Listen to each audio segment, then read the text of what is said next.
মাছ ভাজা খেতে কিন্তু দারুণ লাগে। গরম ভাতে মাছ ভাজা মানে আর কি ভাবছিলাম যে কালকে মাছ নিয়েছিলাম, তো ভাবছিলাম মাছ ভাজাও খাই, তো 3 টুকরা মাছ রেখে দিয়েছি, তো এটা আজকে ভাজা করে খাবো গরম ভাতে, মুচমুচি করে ভাজা করে নিয়ে নেবো।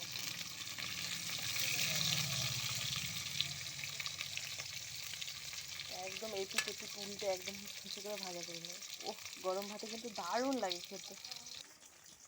তো আজকে কে কী দিয়ে খেলে বলবে। আমি তো রান্না করতে করতে তোমার সাথে কথা বলছি, দেখো এইদিকে আমি রান্নাও করছি, কথাও বলছি তোমাদের সাথে।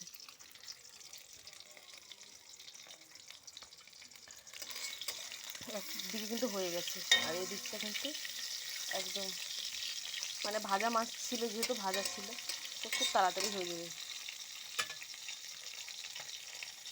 তো আজকে খাওয়াটা একদম জমে যাবে। বড়া, মাছ ভাজা, ডাল, শাক ভাজা, ওইদিকে আলু দিয়ে পটল দিয়ে একটা মিক্সিং ভাজা আছে।